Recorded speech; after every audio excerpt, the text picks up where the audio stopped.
गवंड्यासोबत शरीर संबंध, कामाच्या ठिकाणी सेटिंग, जंगलात नग काम क्रीडा, पुढे घडले भयंकर. अनैतिक संबंधाचा मार्ग विनाशाकडेच नेणारा असतो. तरीही काही लोक त्या मार्गावर चालत असतात.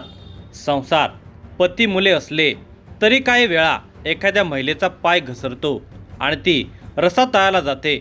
असाच काहीसा प्रकार कोल्हापूर जिल्ह्यामध्ये घडलेला आहे. एका महिलेचा शिर नसलेला मृतदेह ती बेपत्ता झाल्यापासून तब्बल 21 दिवसांनी सापडला. ती कोण याचा शोध पोलिसांनी घेतला तर ती त्या गावातील बेपत्ता झालेले विवाहिता असल्याचे उघड झाले. पुढे तिचे गावातीलच एका तरुणाशी अनैतिक संबंध असल्याची माहिती मिळाली. त्या तरुणाचा शोध घेतला असता तो गायब झालेला होता आणि घटना घडलेल्या दिवसापासून त्याचा मोबाईलही बंद असल्याचे दिसून आले. मग मात्र पोलिसांचा संशय बळावला. अखेर पोलिसांनी त्याला ताब्यात घेतले आणि एका दुर्दैवी घटनाक्रम उघडकीस आला. या धक्कादायक घटनेचा सविस्तर वृत्तांत पुढे पाहण्या अगोदर जर तुम्ही या चॅनेलवर जर नवीन असाल तर प्लीज आपल्या ह्या मराठी चॅनेलला नक्की सबस्क्राईब करा. भडगाव तालुका गडहिंग्लज येथील प्रवीण चंद्रकांत चिंचेवाडी वय वर्ष 34 हा गवंडी काम करत असे. गवंडी असल्याने तो परिसरातील अनेक बांधकामे घेत होता. या कामासाठी त्याला मजुरांची गरज भासत असे. हाताखाली माल करून देण्यासाठी तसेच सोबत काम करण्यास मजूर आणि गवंडी त्याला लागत असत. कमी वयातच त्याने गवंडी कामामध्ये चांगला जम बसवल्यामुळे त्याच्याकडे कामेही चांगली येत होती. याच गावामध्ये राहणारी सौ सुनीता संजय केसरकर वय वर्ष 40 ही बांधकामाच्या मजुरीवर जात असे. ती विवाहिता आणि 2 मुलांची आई होती. ती मजुरीच्या कामासाठी प्रवीणकडे आलेली होती. त्याने तिला आपल्याकडे काम दिले. कामाच्या निमित्ताने दोघांचे रोज बोलणे चालणे होऊ लागलेले होते. अविवाहित असलेला आणि तिशी गाठत असलेला प्रवीण स्त्री सुखापासून वंचित होता.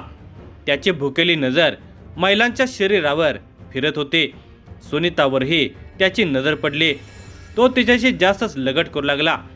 सुरुवातीला दुर्लक्ष करणाऱ्या सुनीताचा हा सगळा प्रकार लक्षात आलेला होता. तो तिला चांगले पैसे देऊ लागला होता. हळूहळू तिचाही पाय घसरला. तो अविवाहित होता, चांगली कमाई करत होता आणि आपुलकी दाखवत असल्यामुळे तिचा त्याच्यावर विश्वास बसलेला होता. तो तिला आधार वाटू लागला. येथेच ती चुकली. तिची वाट चुकली आणि प्रवीणने डाव साधला. दोघांच्यामध्ये अनैतिक संबंध सुरू झाले. कामावरून परत येताना निर्जन ठिकाणी जाऊन ते संबंध ठेवू लागले. त्याने तिला आयुष्यभर तुला सांभाळीन असे आश्वासन दिले. त्याच्यावर विश्वास ठेवून तिने त्याच्याशी संबंध ठेवले. गेले 5-6 वर्ष त्यांचे संबंध होते. चोरी छुपे हा सगळा खेळ चाललेला होता. दरम्यान 3 वर्षांपूर्वी प्रवीणचे लग्न झाले. तेव्हापासून तो सुनीताला टाळू लागला. याचा सुनीताला धक्का बसला. आपल्याला आयुष्यभर सांभाळण्याचे वचन देणाऱ्या प्रवीणने आता रूप बदलल्याने ती संतापली होती. मग दोघांच्यामध्ये भांडण सुरू झाले. प्रवीणचे लग्न झाल्यानंतर त्याने हे संबंध कमी करण्याचा प्रयत्न केला, पण सुनीता त्याचा पिच्छा सोडत नव्हती. तो भेटायला येत नसल्याने आणि खर्चाला पैसे देत नसल्याने ती प्रवीणला धमकावत होती.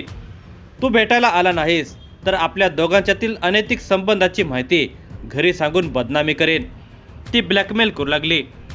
तिने आपल्या घरामध्ये सगळे सांगितले तर आपली बदनामी होईल, संसार मोडेल अशी भीती त्याला वाटत होती. दरम्यान त्याला एक मुलगी झाली. एकीकडे संसार बहरत गेलेला होता तर दुसरीकडे सुनीताच्या धमक्या वाढत होत्या. तिच्या त्रासातून सुटका करून घेण्यासाठी त्याने एक प्लॅन आखला. त्याने तिला कॉल केला आणि भेटायला बोलवले. दिनांक 18 जानेवारी रोजी त्याने तिला भेटायला बाजारात येण्यास सांगितले. ती तिथे आल्यानंतर त्याने तिला मोटारसायकलवर घेतले आणि निर्जन स्थळी नेले. तिथे प्रेम करण्याच्या बहाण्याने तिला जवळ घेतले आणि दुसऱ्या क्षणी तिचा घात केला. त्याने तिचा गळा जोरात आवळण्यास सुरुवात केली. ती तडफडू लागली, पण त्याने पकड सैल केली नाही. काही वेळातच तिचा मृत्यू झाला. ती ठार झाल्यानंतर तो उठला.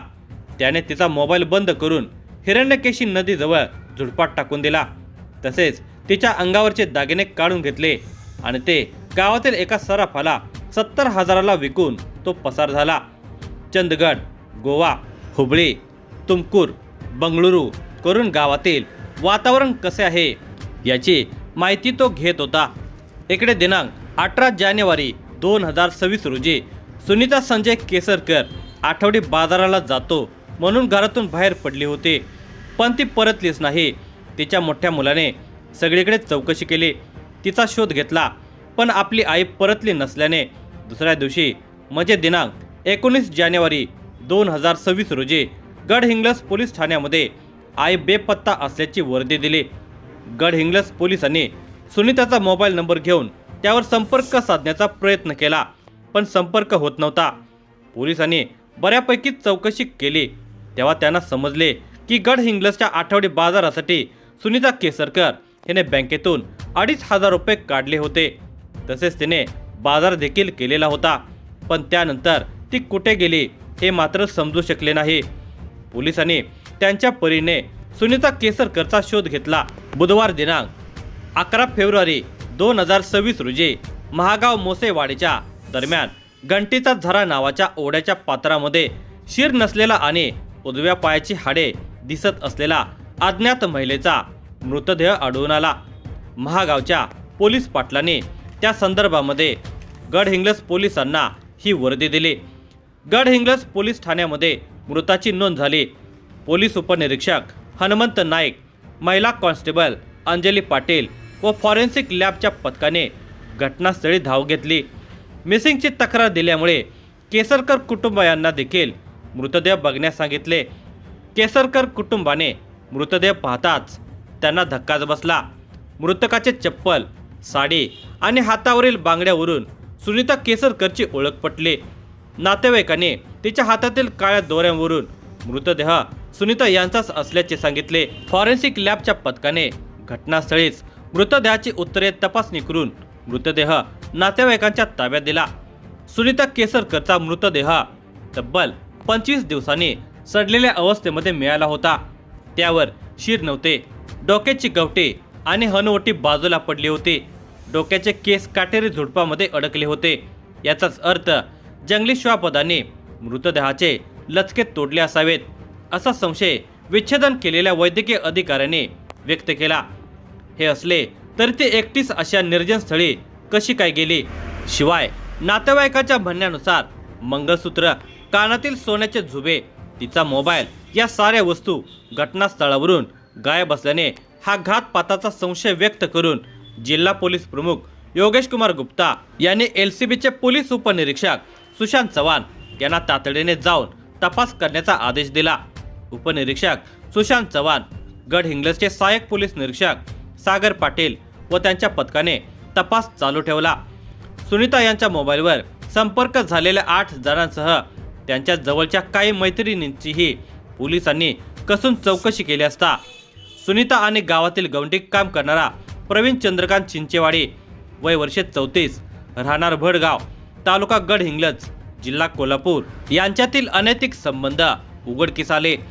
ज्या दिवशी सुनीताचा मृतदेह सापडला त्या दिवसांपासूनच प्रवीण चिंचेवाडी मोबाईल बंद करून कुठेतरी गायब झाल्याचे निदर्शनास आले. मृतदेह सापडला पण खुनाचा छडा लागलेला नाही. ही माहिती मिळाल्यानंतर तो निवांतपणे गावात आला. दिनांक 14 फेब्रुवारी 2026 रोजी प्रवीण भडगावमध्ये येणार असल्याची बातमी पोलिसांना समजली. त्यानुसार दिनांक 14 फेब्रुवारी 2026 रोजी प्रवीणच्या मुसक्या ओवल्या. LCB आणि गडहिंग्लज पोलिसांनी कसून चौकशी केली असता त्याने कबुली दिली. या घटनेचा अधिक तपास गडहिंग्लज पोलीस करत आहेत.